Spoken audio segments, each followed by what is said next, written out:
నమస్కారం. జాగృతి టీవీ ప్రేక్షకులకు సుస్వాగతం. గుండె జబ్బుల సమస్య నానాటికి తీవ్రమవుతూ మన సమాజాన్ని పట్టి పీడిస్తోంది.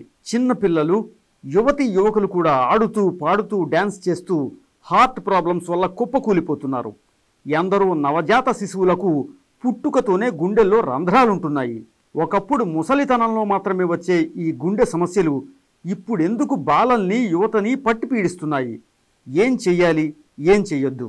కరీంనగర్ విజయ హాస్పిటల్లో హృద్రోగ నిపుణులుగా సేవలందిస్తున్నటువంటి డాక్టర్ ప్రియాంకారావు గారు మనతో ఉన్నారు. వారిని అడిగి మరిన్ని విషయాలు తెలుసుకుందాం.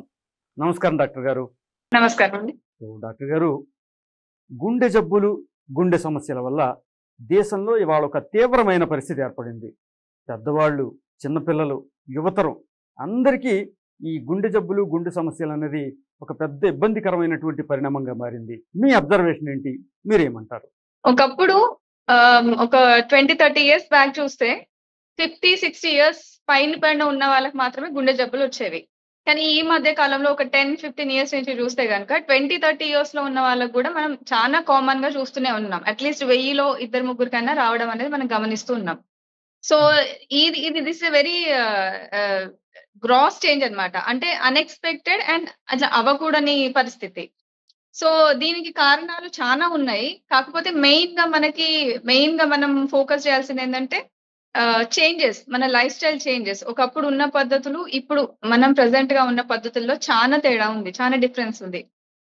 మనం తీసుకునే ఫుడ్ గానీ, మనం పీల్చే గాలి గానీ, మనం తీసుకునే వాటర్ గానీ ఆల్మోస్ట్ అన్ని అడల్టరేటెడ్ గా ఉన్నాయి ఈ ఆనెస్ట్లీ. సో ఇది మెయిన్ రీజన్ అయి ఉండొచ్చు. అండ్ మోర్ ఓవర్ మనకి ఒత్తిడిని తట్టుకునే శక్తి కూడా ఒకప్పుడు మన యాన్సెస్టర్స్ కున్నంత మనోబలం గానీ, శారీరక బలం గానీ ఈ జనరేషన్ లో లేదు అన్నది వాస్తవం.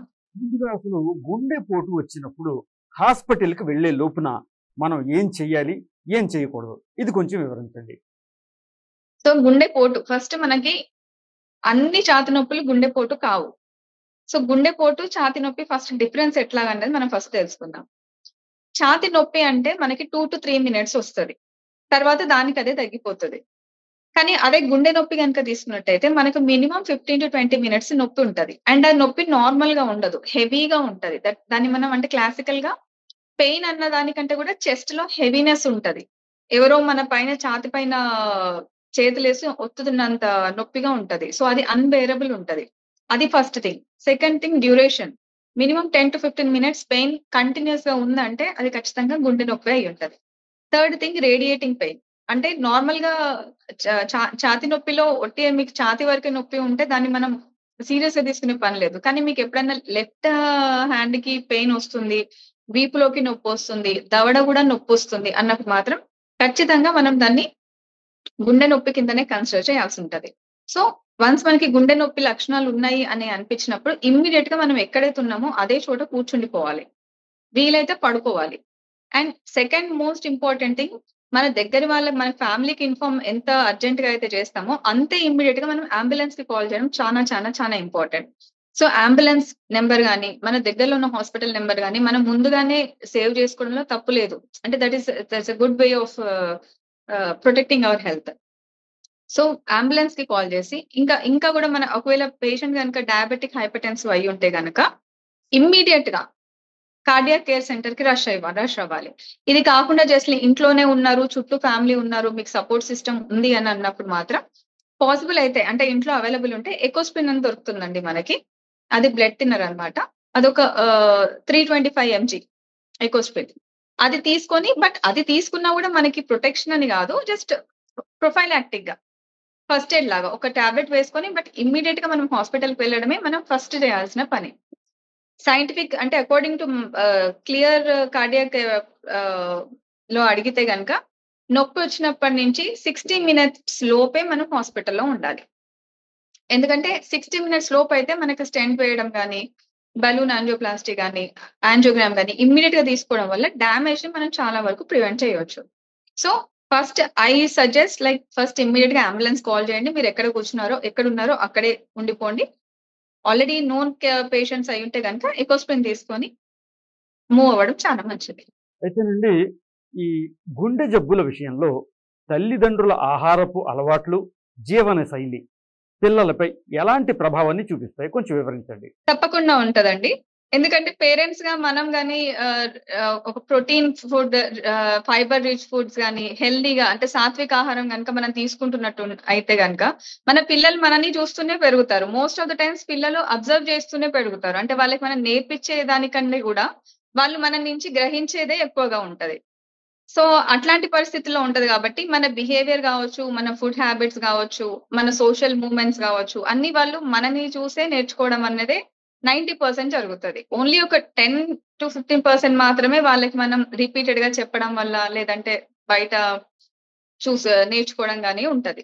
సో పేరెంట్స్ గనుక healthy habits and sattvic lifestyle adapt చేసినట్టయితే పిల్లల్లో ఖచ్చితంగా చేంజ్ అనేది మనం ఇన్నెవిటబుల్ గా చూడొచ్చు. ఇవాళ మన సమాజంలో ఐటీ ఉద్యోగాలు, కార్పొరేట్ కల్చర్ వల్ల నైట్ లైఫ్ బాగా పెరిగింది. గుండెపై దీని ప్రభావం ఎలా ఉంటుంది? సో మన శరీరం ఒక సిస్టమాటిక్ గా ఉంటుందండి. దీన్ని అంటే దీన్ని సర్కేడియన్ రిథమ్ అంటాం అనమాట. అంటే బాడీకి ఒక రిథమెటిక్ గా ఉంటది. From sunrise to sunset, మళ్ళీ sunset to sunrise. So sunrise to sunset టైంలో రిలీజ్ అయ్యే హార్మోన్స్ ఒకలాంటివి ఉంటాయి. సన్సెట్ నుంచి మళ్ళీ సన్ రైజ్ వరకు నాక్టర్నల్ గా రిలీజ్ అయ్యే హార్మోన్స్ ఒకలాంటివి ఉంటాయి. సో ఈ night duties, night shifts, night habits వల్ల ఏమవుతుందంటే మనకు గ్రాస్ హార్మోనల్ ఇంబ్యాలెన్స్ జరుగుతుంది. అందులో మొట్టమొదటి ఏంటంటే కార్టిసోల్ ఇంబ్యాలెన్స్. సో ఇది మనకి this is the main hormone అన్నమాట. అంటే మన ఒత్తిడిని తట్టుకునే శక్తి గాని, మన వేరే హార్మోన్ సెక్రెషన్స్ అంటే వేరే ఈస్ట్రోజన్, ప్రొజెస్ట్రాన్ గాని, టెస్టోస్టెరాన్ గాని, సెరోటోనిన్ గాని ఏదైనా కావాలంటే మనకు ఫస్ట్ కావాల్సింది కార్టిసోల్. సో ఈ కార్టిసోల్ ప్రొడక్షన్ అనేది మనకి వేరీ అవుతుంది. డయర్నల్ అండ్ నాక్టర్నల్ రిథమ్స్ అంటే మార్నింగ్ లైఫ్ స్టైల్ డిస్టర్బ్ అయ్యి నైట్ స్టైల్స్ అడాప్ట్ చేసుకోవడం వల్ల. సో ఎప్పుడైతే ఈ కార్టిసోల్ హార్మోన్ అనేది బాడీలో తగ్గుతుందో స్ట్రెస్ కంట్రోలింగ్ హార్మోన్ అన్నమాట ఇది. సో ఇది మనకి అవైలబుల్ గా లేక చిన్న చిన్న విషయాలకు కూడా ఒత్తిడికి లోన్ అవ్వడం, అదే లాంగ్ టర్మ్ లో అదే స్ట్రెస్ మనకి కార్డియాక్ హెల్త్ పైన పడడం, హార్ట్ రేట్స్ పెరగడం, దానివల్ల తొందరగా ఎర్లీగా బీపీస్ రావడం, తొందరగా డయాబెటిక్ పేషెంట్స్ అయిపోవడం. సో ఇవన్నీ చూస్తూ ఉంటాం అనమాట. సో ఖచ్చితంగా మన బాడీని డిజైన్ చేసిన పద్ధతి మార్నింగ్ వర్క్ కోసం మాత్రమే, నైట్స్ వర్క్ కోసం కాదు. బట్ స్టిల్ ఒకవేళ ప్రెసెంట్ ఉన్న సొసైటీలో మనకి తప్పదు అని అనుకున్నప్పుడు దాన్ని ఒక సిస్టమేటిక్ గా వీక్లీ వన్స్ ఆర్ ట్వైస్ పెట్టుకొని ఆ స్లీప్ సైకిల్ ని మనం నెక్స్ట్ డేలో సెట్ చేసుకున్నట్టు వెళ్ళడం బెటర్. అంటే అట్లీస్ట్ మనకి నైట్స్ డ్యూటీస్ లేని రోజైనా ప్రాపర్ రెస్ట్ తీసుకోవడం, మిగిలిన ఫుడ్ హ్యాబిట్స్ ప్రాపర్ గా చేసుకోవడం, ఇట్లాంటివన్నా చేసుకుంటూ పోతే చాలా వరకు మనం ఈ దుష్ప్రభావాన్ని తగ్గించుకోవచ్చు. ఎలాంటి ఆహారం తీసుకోవడం వల్ల మన గుండెకు మంచి శక్తి లభిస్తుందో చెప్పండి. సో ఆహారంలో అకార్డింగ్ టు అంటే అలోపతిక్ లేదంటే మోడర్న్ సైన్స్ ప్రకారంగా 4 టైప్స్ ఆఫ్ ఫుడ్ ఉంటాయి.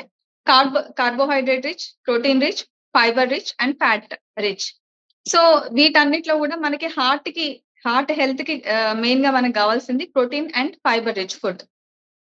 కార్బోహైడ్రేట్స్ కానీ ఫ్యాట్స్ కానీ మనకి హార్ట్ మజిల్ డిపెండెన్సీ ఉండదు. సో మనకి హార్ట్ హెల్తీగా ఉండాలంటే ప్రోటీన్ రిచ్ ఫుడ్ ని, ఫైబర్ రిచ్ ఫుడ్ ని ఎక్కువ తీసుకోవడం మంచిది. ఇది ఒకటే కాకుండా ఫ్యాట్స్ కూడా అవాయిడ్ చేయాల్సిన అవసరం లేదు. కాకపోతే మితంగా ఏదైనా మనం లిమిటెడ్ గా, మినిమల్ గా తినాల్సిన టైంలో తింటే ఏదైనా శరీరానికి మంచిదే. కాకపోతే మనకి అది ఎక్సెస్ కన్సంప్షన్ ఒకటి అండ్ రాంగ్ టైంలో తినడం ఒకటి. సో ఈ రెండు మనకి మెయిన్ గా దుష్ప్రభావాన్ని చూపిస్తాయి. సో అట్లా కాకుండా తినాల్సిన టైంలో మితంగా తినడం వల్ల ఏ ఫుడ్ అయినా ఆరోగ్యానికి మంచిదే. బట్ హార్ట్ కి ప్రిఫరబుల్ గా ప్రోటీన్ అండ్ ఫైబర్ ఫుడ్ చాలా మంచిది. సో దీని వల్ల ఏమవుతుందంటే ఆర్టరీస్ లో బ్లాకేజెస్ కాకుండా ఫ్రీ ఫ్లో ఉండడం వల్ల మనకి ఇంకా కొంచెం హెల్తీగా ఉంటుంది. గుండె బలంగా ఉండాలంటే ఎలాంటి ఆటలు ఆడాలి, ఏ విధమైనటువంటి వ్యాయామం చేయాలి? సో వీటిని స్పెసిఫిక్ గా కార్డియో వర్కౌట్స్ అంటారండి. అంటే ఈ ఓవరాల్ గా ఈ చేసే ఎక్సర్సైజ్ ఎందుకు అంటే దీని వల్ల ఏం కావాలి అంటే మనకి ఫస్ట్ హార్ట్ రేట్ పెరగాలి. హార్ట్ రేట్ పెరిగినప్పుడు ఏమవుతుందంటే సర్క్యులేషన్ కెపాసిటీ పెరుగుతుంది. హార్ట్ చుట్టూ ఉన్న మజిల్స్ లో కొలెటరల్ సర్క్యులేషన్ అని ఉంటది అనమాట. సో అది పెరగాలి. సో మన టార్గెట్ ఏంటి అంటే హార్ట్ రేట్ పెరగడం, తర్వాత కొలెటరల్ సర్క్యులేషన్ పెరగడం. సో వీటినే మనం కార్డియో వర్కౌట్స్ అంటాం. సో మెయిన్ గా ఇందులో అందరూ జాగింగ్ చేయలేరు ఈ ఏజ్ పరంగా కానీ టైం పరంగా కానీ. కాకపోతే walking is the most simple and easy workout. Daily 20 minutes walking, preferable గా తిన్న తర్వాత. సో తిన్న తర్వాత వాకింగ్ చేయడం వల్ల ఏమవుతుందంటే మనకి గుండెకి యూజ్ అవుతుంది. ప్లస్ మనం తీసుకున్న ఆహారం కూడా ప్రాపర్ గా సర్క్యులేషన్ లోకి రిలీజ్ అవుతుంది. అంటే గ్లైసెమిక్ ఇండెక్స్ ని తగ్గించుకోవచ్చు. రక్తంలోకి బ్లడ్ కూడా ఎంత అవసరమో అంత మినిమల్ అమౌంట్ లో సర్క్యులేట్ అవుతూ ఉంటది. సో మనకి ఎప్పుడు చేయాలి వాకింగ్, నాకు టైం లేదు, పొద్దున్న టైం లేదు, నైట్ టైం లేదు అని అనుకునే వాళ్ళు తిన్న తర్వాత కనీసం ఒక 20 నిమిషాలు వాకింగ్ చేయడం వల్ల గుండెకి హెల్ప్ అవుతుంది, మన డైజెస్టివ్ సిస్టమ్ కి హెల్ప్ అవుతుంది. అట్లాగే డయాబెటిస్ అంటే షుగర్ కంట్రోల్స్ కూడా చాలా బేస్ లైన్ లో ఉంటాయి. ఇవి కాకుండా మనకి బీయింగ్ అన్ ఇండియన్ పాపులేషన్ మనకి కన్వెన్షనల్ గా మనకు తెలిసింది యోగా ఉంటది. So yoga is the best. ఇది సో దీస్ ఆర్ ఒకటే చోట అంటే కూర్చొని చేసే ఎక్సర్సైజెస్. కాకపోతే వీటి వల్ల స్ట్రెచింగ్ అవ్వడం, అట్లా మజిల్ స్ట్రెచ్ అయినప్పుడు అక్కడ ఉన్న సర్క్యులేషన్ పెరగడం. సో ఇవన్నీ కూడా మనకి గుండె హెల్త్ కి చాలా వరకు యూస్ఫుల్ అవుతా ఉంటాయి అనమాట. సో మీరు బయటికి వెళ్ళలేను, అపార్ట్మెంట్ లైఫ్ స్టైల్స్ ఉన్నా అనుకునే వాళ్ళు ఇంట్లోనే కూర్చొని యోగా చేసినా కూడా that is also very good exercise. లేదు పాసిబిలిటీ ఉంది, వాక్ వెళ్ళగలను అనుకుంటే అది బెస్ట్. బికాస్ వాకింగ్ టైంలో మనకి ఎండ తగలడం, దానివల్ల వైటమిన్ డి ప్రొడక్షన్ అవ్వడం, దానివల్ల కాల్షియం ప్రొడక్షన్ అవ్వడం. So extra add on benefits walking చేయడం వల్ల ఉంటాయి కాబట్టి you can choose any of the yoga or walking. Doctor, మన నోటి ఆరోగ్యానికి అంటే ఓరల్ హెల్త్, దీనికి గుండె ఆరోగ్యానికి ఏమైనా సంబంధం ఉందా? ఓరల్ హెల్త్ కి గుండెకి అంటే డైరెక్ట్ గా లేకపోయినా కొన్ని రకాల ఇన్ఫెక్షన్స్ అనేటివి ఉంటాయండి. లైక్ స్టెప్టోకోకల్ ఇన్ఫెక్షన్స్ అని ఉంటాయి. అవి నార్మల్ గా డెంటల్ అంటే పంటికి మనం వింటుంటాం కదా, పన్ను కుప్పి పన్ను అని. సో అలాంటి ఇన్ఫెక్షన్స్ కొన్నిసార్లు, అందరిలో కాకపోయినా, ఆ కుప్పి పన్ను నుంచి స్టెప్టోకోకస్ అని బ్యాక్టీరియా ఉంటది. సో అవి వెళ్ళి మనకి గుండె వాల్వ్స్ పైన అంటే గుండెలో 4 వాల్వ్స్ ఉంటాయి. సో ఆ వాల్వ్స్ పైన ఇవి పోయి కూర్చొని ఆటో ఇమ్యూన్ కండిషన్ ని రేజ్ చేసే పాసిబిలిటీ కూడా ఉంటది. సో దాని వల్ల వచ్చే డిసీజెస్ ని మనం ఇన్ఫెక్టివ్ ఎండోకార్డైటిస్ అంటాం. అంటే రొమాటిక్ హార్ట్ డిసీజ్, ఇన్ఫెక్టివ్ ఎండోకార్డైటిస్, ఇవన్నీ ఓరల్ క్యావిటీ ఇన్ఫెక్షన్స్ ని మనం ప్రాపర్ గా ట్రీట్ చేయనప్పుడు ఆ ఇన్ఫెక్టివ్ బ్యాక్టీరియా వెళ్ళి వాల్వ్స్ పైన కూర్చోవడం వల్ల వచ్చే డిసీజెస్ అన్నమాట. ఇవి వన్ కేటగిరీ ఆఫ్ డిసీజెస్ మాత్రమే. Not all oral problems will lead to cardiac disease. అలాగే చాలా కాలం నుంచి ఉన్న సమస్య, పుట్టుకతోనే గుండెల్లో రంధ్రాలు ఉన్నటువంటి నవజాత శిశువుల్ని చూస్తున్నాం. ఎందుకు ఇలా జరుగుతుంది? సో పిల్లల్లో హార్ట్ ప్రాబ్లమ్స్ అంటే వీటిని కంజనైటల్ హార్ట్ డిసీజ్ అంటామండి. అంటే ఇవి పుట్టుకతో వచ్చే డిఫెక్ట్స్. సో దీంట్లో పిల్లల రోల్ ఏమి ఉండదు, అంటే పుట్టిన బిడ్డ రోల్ ఏమి ఉండదు. సో రోల్ మేజర్ గా ఎక్కడికి వెళ్తాయి అంటే జెనెటిక్ డిజార్డర్స్, అంటే పేరెంట్స్ లో మేనరికం ఎస్పెషల్లీ, లేదా with in the family blood line లో మన చుట్టాల్లోనే కావాలి, మన వాళ్ళలోనే కావాలి అని అనుకున్నప్పుడు దగ్గరి సంబంధాలు కనుక చేసుకున్నట్టయితే ఇలాంటి జెనెటిక్ డిఫెక్ట్స్ వస్తాయి. ఇది కాకుండా మదర్ హెల్త్ కూడా చాలా చాలా ఇంపార్టెంట్. అంటే ప్రెగ్నెన్సీ తర్వాత మదర్ ప్రాపర్ కేర్ తీసుకోవాలి. Second thing, X-ray exposure, radiation exposure అనేది ప్రెగ్నెన్సీలో టోటల్ గా అవాయిడ్ చేయాలి. అంటే చిన్న ఎక్స్రేనే కదా అని ఎక్స్రే తీసుకోవడం కానీ, ఇంకేమైనా అంటే పొల్యూటెడ్ ఏరియాస్ లోకి వెళ్ళడం కానీ. సో అండ్ మనం చూస్తుంటాం గ్రహణం టైంలో అవి వెళ్ళకూడదు అట్లా ఇట్లా అని. సో ఇవన్నిటి కూడా ప్రెగ్నెంట్ మదర్ ఎవరైతే ఉన్నారో తను కేర్ తీసుకోవడం వల్ల మనం టు సమ్ ఎక్స్టెంట్ తగ్గించవచ్చు. ఎందుకంటే కంజనైటల్ హార్ట్ డిసీజెస్ అనేవి 90% జెనెటిక్ డిఫెక్ట్స్ ఉంటాయండి. సో అవి అంటే బాడీ ప్యాటర్న్స్ అవి. ఆరోగ్యంగా ఉన్న వ్యక్తులు గుండె జబ్బుల బారిన పడకుండా ఉండాలంటే వారికి మీరు సూచించే దినచర్య, డైలీ రొటీన్ ఎటువంటిది? సో ఈ కాలంలో, ఈ జనరేషన్ లో నేను ఫస్ట్ ప్రిఫర్ చేసేది workouts and second food. So definite గా రోజు వర్కౌట్స్ అంటే ఏదో జిమ్ కి వెళ్ళి హిటా చేసే అవసరం కూడా లేదండి. You can just go for a regular walking daily. Consistency is the key. అంటే 4 రోజులు చేసి మళ్ళీ 10 రోజులు ఆపకుండా రోజు ఒక 20 నిమిషాలు లేదా రోజు ఒక 10 నిమిషాలు వాకింగ్ చేయడం, ప్రాపర్ గా ఫుడ్ తీసుకోవడం. అంటే మనం తినే ఏ ఆహారమైనా most of the time vegetarian food is advisable. ఎందుకంటే మనకి బయటకి తెలియదు కానీ నాన్ వెజ్ వల్ల చాలా రకాల జబ్బులు వచ్చే పాసిబిలిటీ ఉంది. సో ప్రిఫరబుల్ గా సాత్విక ఆహారం, మసాలాలు అవి ఇవి కొంచెం తక్కువ మీడియం రేంజ్ లో తీసుకోవడం, అండ్ ప్రాపర్ టైంలో ఫుడ్ తినడం. తినే ఏ ఫుడ్ అయినా ప్రాపర్ గా టైంలో తినాలి, మితంగా తినాలి, తినాల్సిన టైంలోనే తినాలి. సో ఫుడ్ హ్యాబిట్స్ లో ఇవి. And sleep, minimum of 6 to 8 hours sleep చాలా ఇంపార్టెంట్ అండి మన హార్మోన్స్ బ్యాలెన్స్ అవ్వడానికి. సో ఈ జనరేషన్ లో ఎంత టైం ఉన్నా లేకున్నా walking and sleep and food కొంచెం మరీ ఫ్యాన్సీ సలాడ్స్ అవి ఇవి కాకపోయినా మనం తినే ఫుడ్ లో అయినా హెల్దీ కుకింగ్ స్టైల్స్ తీసుకుంటే దట్ ఈస్ ఎనఫ్.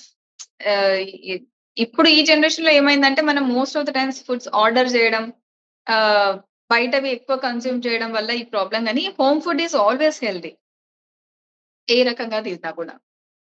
మరీ ముఖ్యంగా నేటి కాలంలో చిన్నపిల్లలు, యువతి యువకులు ఆడుతూ పాడుతూ డ్యాన్స్ చేస్తూ జిమ్లో వర్కౌట్స్ చేస్తూ సడన్గా ఉన్నట్టుండి గుండె నొప్పి అంటూ పడిపోతున్నారు, చనిపోతున్నారు. వీటి గురించి మీరేమంటారు? సో ఇవి అంటే నాట్ ఎగ్జాక్ట్లీ ప్రూవెన్ అండి, మనకి ఇంకా సైంటిఫిక్ అనాలిసిస్ లేదు వాటికి. కాకపోతే ఇవన్నీ they are prone for cardiac disease. అంటే వాళ్ళు జెనెటిక్ గా ప్రోన్, కొన్ని కొన్ని కైండ్స్ ఆఫ్ జెనెటిక్ మ్యూటేషన్స్ ఉంటాయి అనమాట బాడీలో. వాటి పైన ఇప్పటి వరకు అయితే మనకి ఇంకా పెద్ద స్టడీస్ అవ్వలేదు. కాకపోతే these are all genetic defects లాగా కనిపిస్తుంది. అండ్ సెకండ్ థింగ్ ఏంటంటే వీళ్ళ లైఫ్ స్టైల్, జిమ్ చేయడం అవన్నీ చేయడం మంచిదే. కాకపోతే అడిక్వేట్ స్లీప్ లేకుండా, ప్రాపర్ ఫుడ్ లేకుండా, అదే పనిగా బాడీ బిల్డింగ్ కోసమో లేకపోతే ఇంకా దేనికోసమో ప్రాపర్ ఫుడ్ అంటే స్లీప్, హార్మోన్ బ్యాలెన్స్ లేకుండా, ఫుడ్ సరిగా లేకుండా జస్ట్ బాడీ బిల్డింగ్ కోసం జిమ్ కి వెళ్ళడం ఇట్లాంటివి చేసినప్పుడు మాత్రం డెఫినెట్ గా బాడీ సపోర్ట్ చేయదండి. ఆ ఎక్సెస్ ఓవర్లోడ్ ని బాడీ తీసుకోలేదు. సో అట్లాంటప్పుడు కూడా ఇమ్మీడియట్ కొలాప్స్ అయ్యేది మనం చూస్తూ ఉన్నాం. ఈ మధ్యలో అయితే ఎక్కువ అవుతుంది ఇవన్నీ.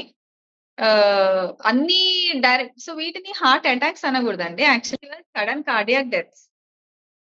సో వీటిని heart attacks are different, sudden cardiac deaths are different. అంటే వీటిని ఎస్సిడిస్ అంటారు అనమాట, సడన్ కార్డియాక్ డెత్స్. సో అవేమి బ్లాక్స్ వల్ల కాదు. మనం హార్ట్ అటాక్ అంటే బ్లడ్ వెజల్స్ లో బ్లాక్స్ వల్ల అట్లా అనుకుంటాం కదా.